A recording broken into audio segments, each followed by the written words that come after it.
Ag Life, presented by ADM Lloydminster. Hello again and welcome to our agriculture show, Ag Life. I'm Gerard Lampow, and on the menu, an important conversation with Brad Wall, plus Lakeland College is on board to share some of their agriculture content, and we look at managing body condition in cattle. But first, it's time for another visit from ADM. Natalie Olson chats with us about some upcoming events that ADM wants you to be a part of. So, Natalie, welcome to the show. Hey, thank you for having me. Most welcome. How long have you been with ADM? Well, I started in April of 2009, so 10 years next month. Yeah, should cue 2 months. cue the celebrations and a nice cake and so on. Yes. Oh, when you work for ADM, every day is a celebration. I like the sound of that. I should be working for ADM. That's right. Yeah. Kind of what I'm doing right now. That's right. Exactly. Yeah. And speaking of celebrations, will you interact with folks at various capacities? Producers will be coming in and stuff, but you're hosting a number of luncheons during the month of March. Yes. So I am not personally hosting them. Our merchandising team is hosting them, but those are coming up March 14th, 15th, and 21st of March. And we have tried to create, it's actually Kim Ide, who does our community engagement, created these. And she created them with the intent of keeping them very concise, very informative, but also leaving a bit of time for us to chat with producers about markets. We've got some really fascinating guest speakers coming in just to talk about farm business strategies. But it's not a full day commitment, which I personally like. Sometimes sitting through those things, having a lunch, by the time the speaker after lunch comes around, you know, you're kind of nodding off a little bit. Better be a good speaker in the That's afternoon right. session. Yes, you never want to be the afternoon speaker. So I think we're about 11 to 2, somewhere in there. Right. Yep. Right. So just before the lunch break and maybe early afternoon kind of thing. This is happening at ADM? That's right. Yep. So 11 to 2, ADM, 14th, 15th, and the 21st of March. Producers do you have to call in and so on? Yes. Yeah. So space is quite limited for these. We are looking specifically for decision makers on the farm. So sometimes we have an event where the entire family's welcome. Sometimes we have events where, of course, kids are welcome, or, you know, hired men, things like that. This one is specifically, because space is limited, for the decision maker on the farm. And anybody who wants to come does have to register. Right, so they give you guys a call, go online, that kind of thing. Yep. And the folks that you interact with, I mean, they know how to get in touch with you. What are some of the programs that you run at ADM? Specifically, I'm in charge of our Nexera program. Yeah. Additionally, I have helped sort of spearhead our some of our communication. A lot of that has been handed over now to Kim Ide, but I originally set up our community engagement program. Nice. And now I try and take care of some external communication, so using our downloadable app, text messaging, stuff like that. Yeah, and all those ways of communicating with producers and the community, they're just so important of staying in touch, and hence these luncheons that you're doing in March. Exactly, yeah. I mean, we talk to producers every day. So a lot of the people that will come to events like this, we're talking to them on a regular basis about markets and weather and stuff like that. Yeah. But yeah, it's important for us to have continuous touch points so that we can stay connected with growers, keep them informed on what we're seeing in the markets, and of course always listen to their feedback on, you know, what their plans are for 2019. Of course, listening to some of the tough stories of the 2018 harvest. Yeah. It's all part and parcel with what we do. Okay, tell us again about what some of the topics are to really. Of course, you're having a fantastic lunch. I'll put it that way. It is a fantastic. But the topics, the business aspect. Maybe say it's a good lunch, so that if it's not fantastic, we're not setting expectations too high. I'm coming. It's a fantastic. It's a fantastic lunch. So I believe we're bringing in Deanna Amos from Credential Wealth Management. Kaylee Shear, she is with Robertson Moskal Sarsons, and then Kagan Surrett from Myers Norris Penny. So you've got a legal team, you've got accounting, and of course you're going to talk about the markets. All of those are just perfect on the money topics, let me put it that way. Exactly, yep. So ADM's luncheon, I'll let you have the final say in terms of inviting folks to it there. Sure, yeah. We would love to welcome any canola growers in the area. Again, if you are the business maker, the decision maker, please give us a call at the Lloydminster office and we will get you registered for one of those 3 events. That is the 14th, 15th, and 21st of March.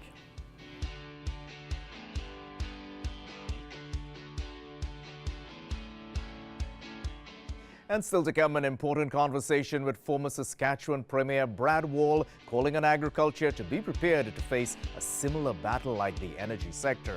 Do stay with us. This segment of Ag Life is brought to you by Webb's Machinery. Webb's Machinery, your New Holland dealer in Vermilion, Vegreville, and Lamont.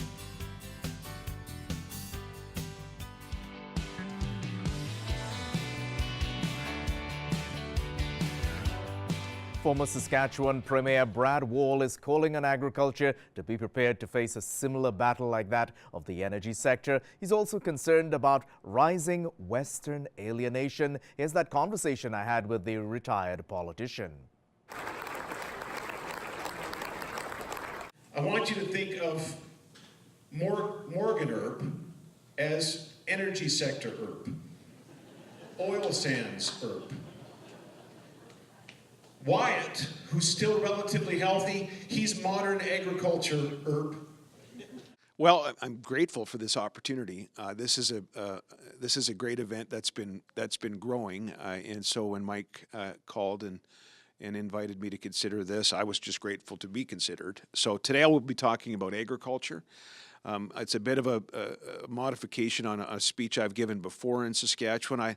I think the energy sector in Western Canada provides a cautionary tale for agriculture, because some of the same NGOs that have lined up against the energy sector successfully, I think, in shutting down pipelines, for example, some of those NGOs, some of that opposition, they don't really like modern agriculture either. And I think agriculture, as a sector, we need to be prepared. We need to be ready to be proactive and reactive and learn from what happened to the energy sector. And that'll be the talk tonight. And then tomorrow I'm going to be talking about Western alienation, which is growing, unfortunately, in Western Canada, and maybe offering a few thoughts on how we can respond to that.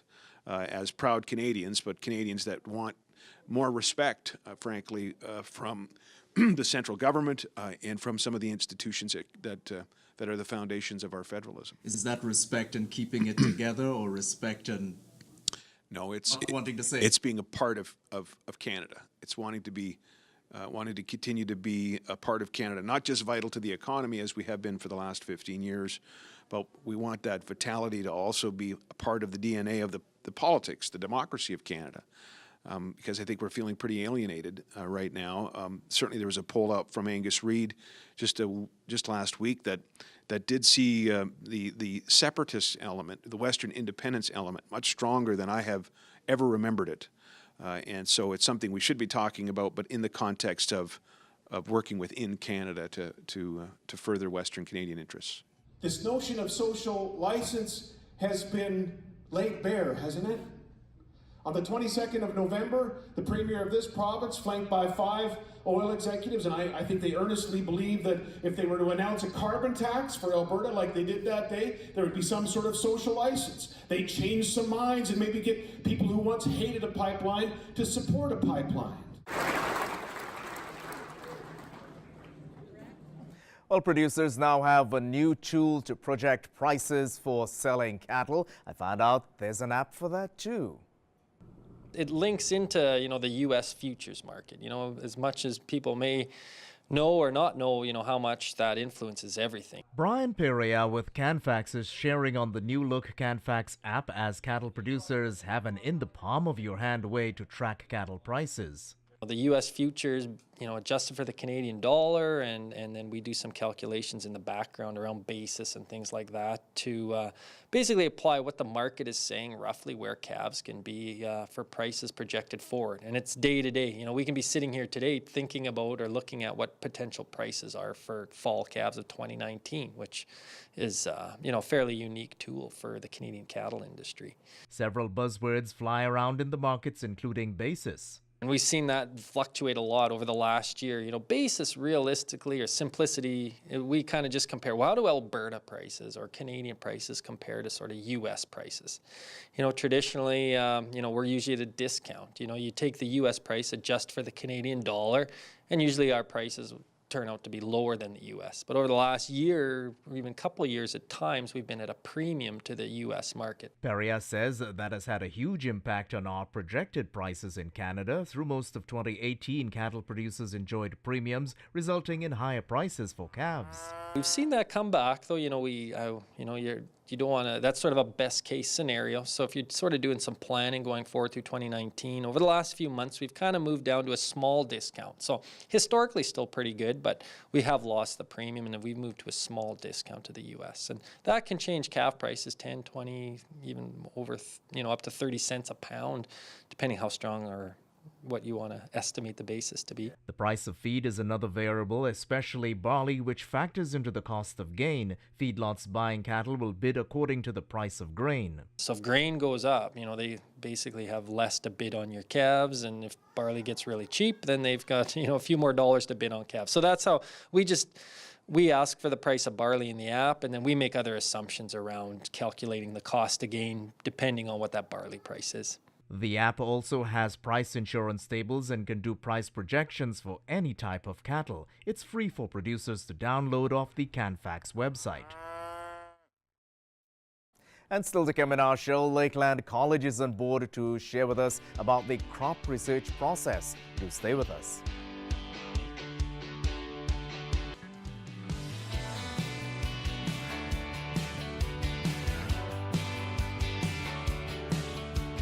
We welcome Lakeland College to Ag Life. They're sharing their content with us. Let's have a look at the crop research process.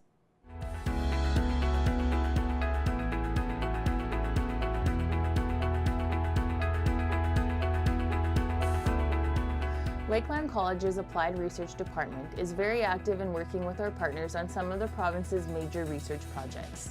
Since 2016, we have been running crop research trials to test new and innovative cropping practices under local conditions. We use our specialized set of small plot research equipment. Our equipment is designed to give us the flexibility to accommodate a diverse set of treatments and experiments. In 2018, we grew over 1,500 research plots in our field sites. The crop research team grows, maintains, implements the treatments, and collects important data during and after the growing season. Our post-season data collection involves systematically processing the grain contents of every plot to generate data such as yield, bushel weight, kernel weight, grain protein, and other grain quality measures.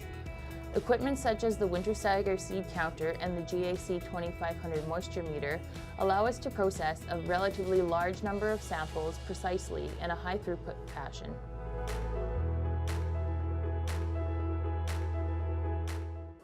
The data generated from these analyses gives us a very comprehensive and detailed overview of the trial performance. We work through multiple avenues to extend this information to growers, including in-season tours and post-season winter and fall extension meetings. Lakeland College is situated in a unique eco-zone in the province. It's important for us to be active in the crop research arena because Lakeland College is situated in the heart of the crop farming community. We have strong connections with crop producers, input suppliers, and industry through our alumni network. The data also serves our local industry by placing our students at the cutting edge of crop research innovations.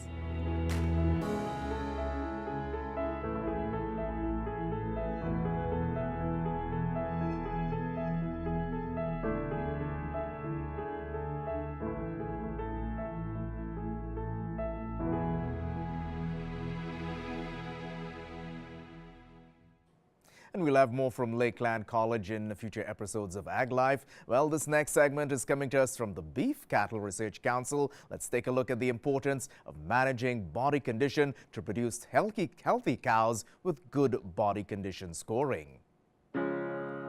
If there was one single thing that somebody could do to improve management and performance in their cow-calf herd, it would be body condition scoring. Body condition scoring is the hands-on method of measuring the amount of fat cover that a cow is carrying, which is a direct reflection of her health and of her production state. is really important to a cow-calf producer because it is one of the only tools he has to be able to assess the health of his animals and to be able to know whether he needs to adjust his management or his nutrition. It's a simple tool, it's easy to learn, and it's very inexpensive. If a cow is in proper body condition, she is going to be putting enough nutrients into the calf so that it's growing properly, and she'll be passing proper levels of immunity onto her calf when that calf is born. We have a calving season that's approximately 3 21-day cycles. In the ideal situation, we like to have cows cycling early, breeding early, so that when the calving season comes around, we have the majority of those calves born in that first 21-day cycle. The calves that are born earlier on have more days to put weight on, which could equate to, anywhere from $80 to $100 more per calf at the end of the season.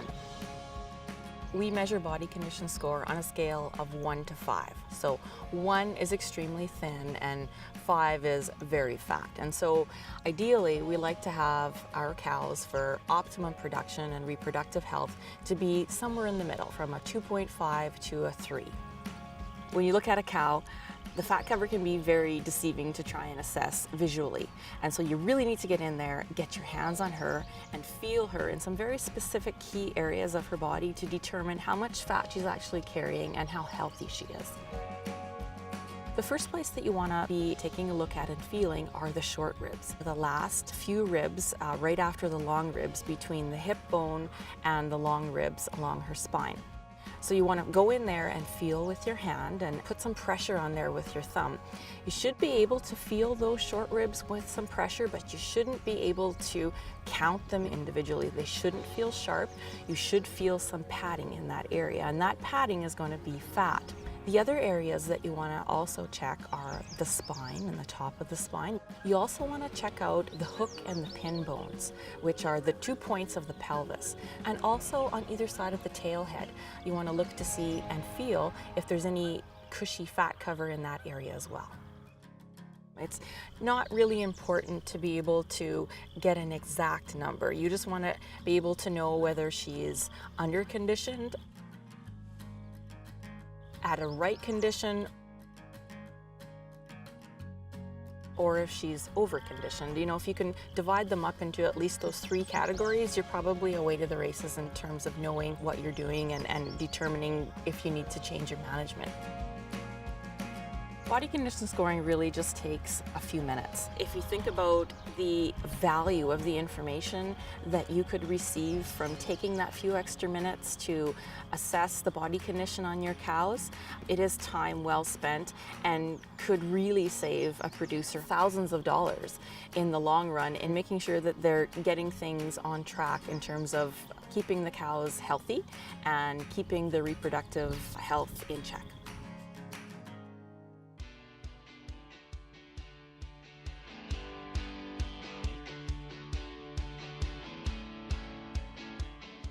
And when we come back, a chat about mental health from this year's AgriVisions. Do stay with us.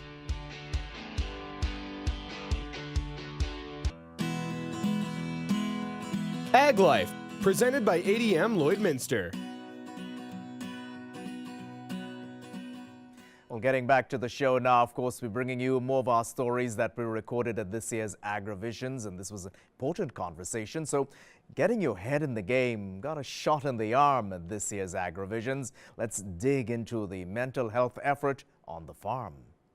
I'm 25 years old. I'm fairly healthy. These ladies do a good job speaking to their peers who are farmers in this area. And mental health was one of the conversations engaging farmers at this year's AgriVisions. Research from the University of Guelph indicates 40% of farmers feel unease at seeking help because of the stigma around mental health. Leslie Kelly, who farms with a family in Watrous, Saskatchewan, wants to help her peers. There's lots of barriers when it comes to mental health in agriculture. One is the notion that a farmer should be tough and not show any signs of weakness. The other aspects are what we do, the relative of where we work, isolated in cabs. Our farms are located, in remote locations, so access to treatment is quite hard, especially if you have animals. You can't go into the city 4 hours away and have those appointments.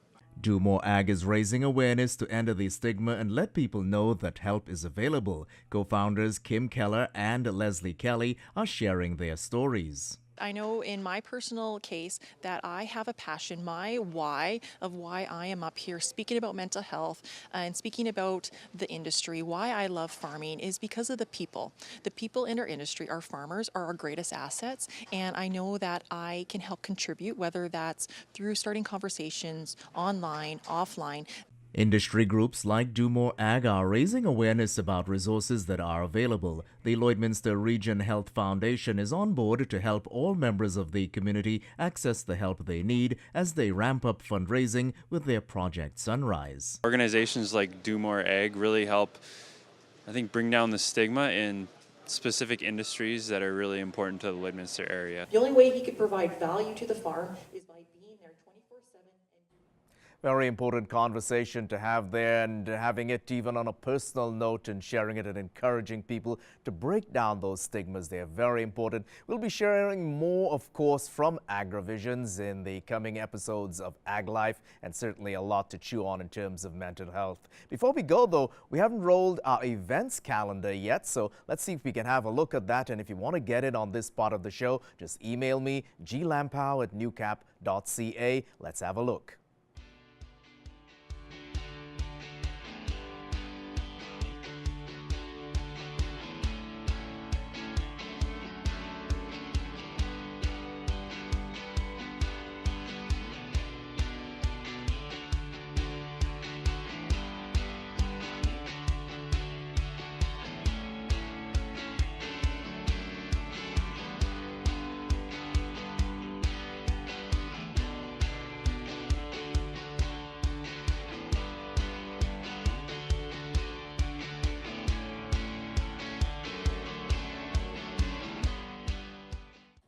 Well, that's a wrap on this week's show. From all of us, yours in Ag, take care.